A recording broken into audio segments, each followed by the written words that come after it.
Alex was poisoned, and this was murder. That half a pill had enough fentanyl to kill 5 adults. My daughter Alex was a very bright light.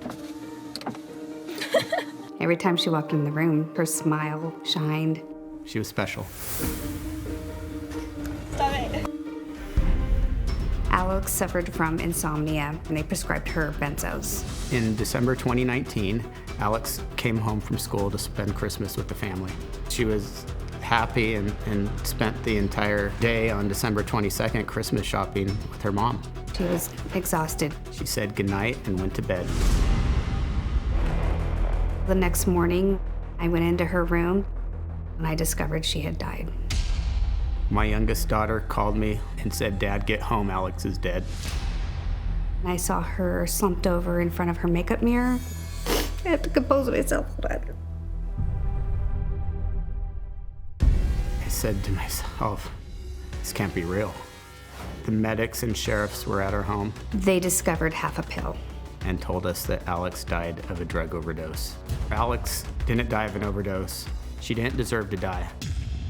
Once we got into Alex's phone, we saw the transaction with Alex and the drug dealer on Snapchat. She received counterfeit oxycodone made with a lethal dose of fentanyl. This is a fatal dose of fentanyl in comparison with a penny. All it takes is 2 milligrams to kill you. The man who sold her the drugs has been arrested and now faces federal charges.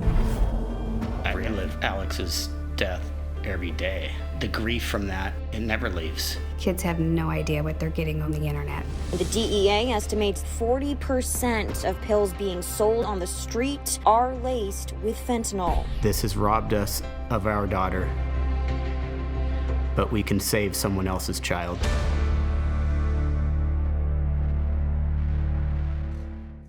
Well, Matt, Christine, I am so sorry for your loss. This should not have happened, didn't have to happen. This was criminal. Yes. And I want to be very clear up front. Your daughter was not a drug addict, correct? Correct. Certainly not a user to a point where it was affecting her life. She was a student at Arizona State University. She was maintaining good grades. She was looking for a job. And for parents that are wondering, when we talk about getting this on social media, I know how easy that is, but describe what you learned when you looked into that. Immediately, we started learning about fentanyl and these counterfeit pills. And a couple weeks after her death, we were able to get into her phone, and we saw that she coordinated with a drug dealer on social media and realized she was seeking oxycodone. She received a counterfeit oxycodone pill simply made of a lethal dose of fentanyl. And we need to change this narrative from overdose to murder. She was poisoned, and the person on the other side of that transaction needs to be held accountable. It's homicide. I deal with this a lot over the last many, many years. And I've dealt with people that take 8, 10, 12 oxycodone at a time, several times during the day. She took 1/2 of one pill. Correct. So this wasn't somebody looking to go on a journey here. She took 1/2 of one pill. You know that yeah. because you found the other half. Yes. Correct. Before going to bed. Yeah. She wasn't at a party. Yeah. She said she was having insomnia issues earlier that day, she told me, and just needed a good night's sleep. My son died 2 weeks before his 14th birthday in 2020. Luca was the most kind-hearted person I've ever met in my life. Shortly before Luca died, Luca had been suffering from depression. He had recently lost his grandfather and his grandmother. Luca had been experimenting with marijuana. We did not know he was obtaining it off of Snapchat. He said it helped him sleep and with his anxiety. In August of 2020, Luca had a root canal. He had complained to his friend on Snapchat about his mouth pain, and he was offered a Percocet that ended up being a counterfeit pill that was pure fentanyl. I was told Luca went into his room to play video games. 2 hours later, he was found unresponsive. I got the call that changed my life forever. I was told Luca's dead. Toxicology showed he had been given pure fentanyl. The cause of death was listed as an accidental overdose. The drug dealer off of Snapchat was a 19-year-old man, and he has been charged with first-degree murder. Fentanyl is a poison, so it doesn't matter if someone is 13, 30, an addict or not. If they get fentanyl, that's murder. My daughter Hannah was 20 years old when she died from taking a quarter of a pill that wound up being 100% fentanyl. Hannah never did drugs, but Hannah made a choice one night and it wound up costing her her life. Hannah was just a very fun-loving girl. Hannah, she was my baby, a very introverted and creative personality. Hannah and her friend had seen advertisements on Snapchat to purchase what they thought was Percocet and made the choice to go ahead and buy some. The last night Hannah was with us was as normal could be. I got to hug and kiss her goodnight, and that was the last time I saw her. The next morning, I went into Hannah's bedroom. I opened the door, and I remember seeing the light from her TV on her. I was in the office working, and I heard a scream. I touched her. She was so cold. I ran into the bedroom. I knew it was not good and made the call to 911. In her vanity, what I found was small clear plastic bags, and one of them had a pill in it, and then one of them had a couple of fragments of the pill. It was stamped and looked exactly like a prescription Percocet. At that moment, for the police, they found what had happened to her. To them, she was a druggie. We were completely at a loss because there was no history of drug use. We received the toxicology report. It showed only one thing in her system, and it was fentanyl. 0 Percocet. And that's all I was left with for what happened to my child. These children are looking to get what they think is going to be a thrill. They don't realize that one pill can kill. I'm not okay with Hannah's death being portrayed with anything different than what it was, which was poisoning and a homicide. She was murdered. Welcome. It's good to see you guys again. Tell me about the last year.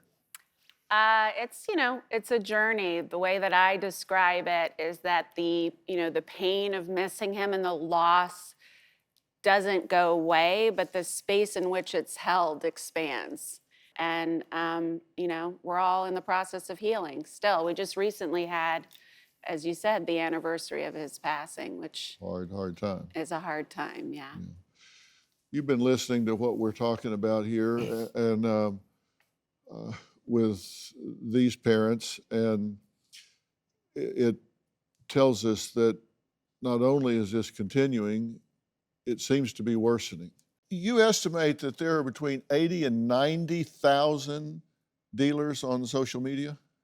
Some of our research has shown that at any given time, there could be 80 to 90,000 active posts, comments, users, phone numbers, et cetera. Most of these drug sellers use multiple platforms at once to advertise their services and their products. What are some of the tactics that you're seeing them use to get into people's feed, to progress through the algorithm, to get to these kids? Unfortunately, they're very savvy marketers. So numerous hashtags they use as code words so that people can find the content, pictures, QR codes, of course, a lot of use of encrypted communication applications like Wicker, Kik, et cetera, and just many different avenues, including, again, selling on multiple parts of the internet. How are people creating or lacing pills with this fentanyl? How is this being created? Dr. Phil, going back to 2008, China was making a lot of synthetic drugs, bath salts, K2 spice. They were pushing them into America through the mail and everything like that. There was a lot of pressure put on the Chinese government, and they started switching over to fentanyl. I started seeing fentanyl deaths around 2012. Then they realized they could send it to the Mexican cartels. The Mexican cartels could actually mix the fentanyl and other drugs like cocaine, methamphetamine, And then the Sinaloa cartel, the Cartel Jalisco New Generation, started realizing the profit potential because this stuff is not plant-based, it's synthetic, it's easy to make, very cheap. This is where it's been a game changer. Just to give you an illustration, here's a sweetener that we all use daily for coffee and tea. If you open up this bag, it's 1 gram. That's 500 Americans can die from this powder in 1 gram, okay? Because it's only 2 milligrams that could kill an adult. So if you look at the explosion on the southwest border as an example, last year they seized 11,201 pounds, our brave men and women in Border Patrol and CBP. But one thing I want to emphasize, Dr. Phil, 40% of those pills have a potentially lethal dose of fentanyl. And you're right. If we seize 20 million, there's so many more in this country, and that's the scary part. So there will be more and more deaths. 11,000 pounds, that's enough to kill how many people? Well, the DEA administrator said the amount of drugs seized by the DEA alone could kill every American in this country. Yeah, that's my point. Just what was seized is enough to kill every American walking today. That's the scope of what we're dealing with here. People, hear us, what we're talking about here. Your children are under attack, and they're walking around with a computer in their pocket that gives them access to these deadly drugs. I do have a statement from SNAP Inc. The fentanyl epidemic has devastated the lives of too many Americans, and our hearts go out to the families who have suffered unimaginable losses.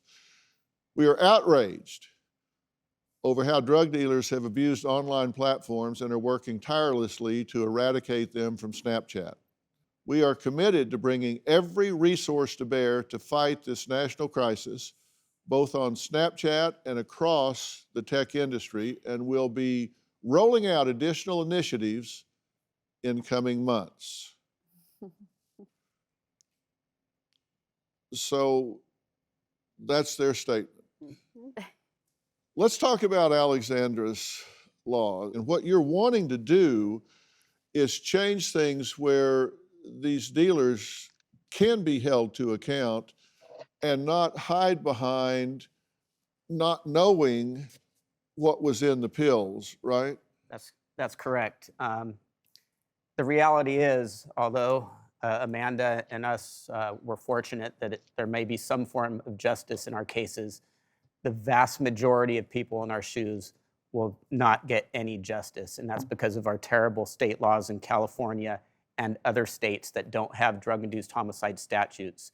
What we're left with in California to hold a drug dealer accountable is we have to prove that that drug dealer had specific knowledge that the drugs they were dealing could kill the person they were dealing them to. So what Alexandra's law sought to do was if a drug dealer was arrested and convicted on drug charges, they were going to get an admonishment, a warning, which basically put them on notice. It tells them that dealing drugs is deadly, and if you continue to do so and someone dies as a result, you can be charged with murder. We're going to try to get this on the ballot in 2024 and let the people vote on it. Getting something on the ballot is not an easy process. It takes a lot of funding. Parents at home, hear what we're saying. This is not something you read about in the paper that happened to someone else's child. You can walk into your child's bedroom just as every one of these parents did and find what they found. Do not let the sun set today without making eye contact with your children and talk to them about what can happen if they acquire drugs over the internet. Before we go, we'd like to remember the children who lost their lives so needlessly.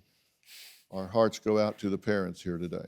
Social media platforms selling counterfeit drugs to kids. Laced with a lethal dose of fentanyl. She took 1/2 of one pill to go to bed. When one pill. And a drug dealer on social media offered him just one pill. Kills. You take that much, you're dead. New Dr. Phil.